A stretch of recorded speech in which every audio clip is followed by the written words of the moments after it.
Home is our hub. Being at home is so important to our sense of self-worth and dignity.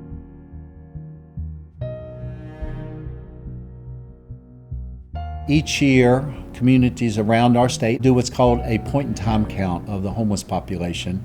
It's like a snapshot of the way homelessness looks on any given night in North Carolina. In 2018, there were 801 identified homeless veterans in North Carolina. That's who's experiencing homeless that night. The number of veterans who actually experience homelessness over the course of a year is closer to about 2,400. When I finally came to grips with the fact that I was, in fact, homeless, it was a very, very troubling time for me.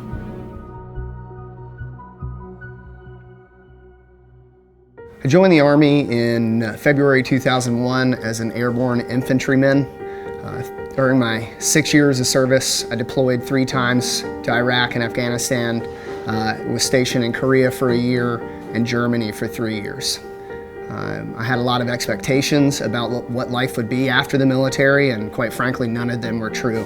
That's when the 2008 market crash happened, and everything really kind of came tumbling down. You know, when you look at everything you own right in front of you, and that's it, no matter how hard you've worked in the past, the money you had and the things that you had, when you can literally count it almost on your fingers, it really puts things into perspective, and I lost it all. The majority of the veterans that are homeless aren't homeless because that's what they want to be. They're homeless because socially they've hit a roadblock.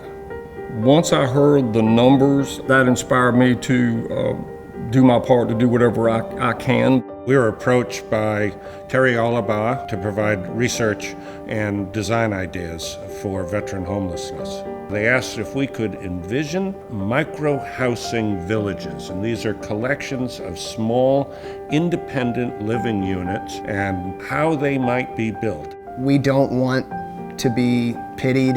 We're not looking for handouts even when we desperately need them. What we're really looking for is a hand up. What we need to successfully house veterans, as well as all those who are experiencing homelessness, is access to decent, affordable housing. We're going to take the work and the studies done by the students here at the school to create 2 plans. The housing part is something that we could do, and there was a need there, so I wanted to do what we could. This was a project that was run as a graduate design studio.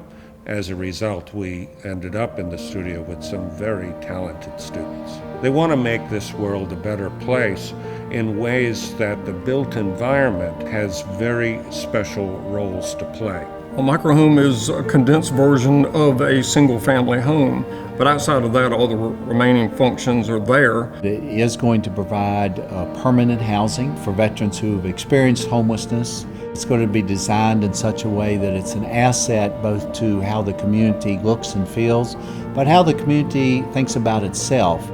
Being a part of a community is incredibly vital, because having that community really helps people kind of stay right. And I think microhousing can help considerably. There is a deep, abiding interest in veterans who might be experiencing homelessness, those who have served our country. It does not rest well with anyone that man or woman or their families would be rendered homeless. So let's do something. I think it's easy to make the connection with a veteran because you know what they've done. They've sacrificed a certain portion of their lives. I think the beneficiaries of a microhome project like this are everybody in the community. So the outlook is we're doing good work, and we've actually learned what works, and we know what to do. And certainly with veterans homelessness, what we've seen is when there's political will, as well as increased resources and existing know-how, we can make tremendous strides forward. So if you're truly passionate about it, be the change. Help personally. Helping a homeless veteran get himself out of his own problems is one of the best pieces of advice I can give anybody that's focused on this community.